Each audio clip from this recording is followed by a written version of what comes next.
மாமா மாமா மாமா நான் ஸ்ருதி வந்திருக்கேன். நான் தேவி இல்ல மாமா, உங்க ஸ்ருதி.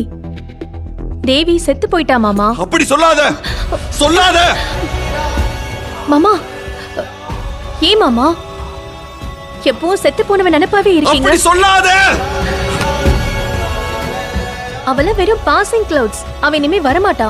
இப்போ நான் தான் இருக்கேன், உங்க ஸ்ருதி. இனிமே கடைசி வரைக்கும் நான் உங்க கூட இருந்து உங்களை பத்திரமா பாத்துக்கிறேன் மாமா.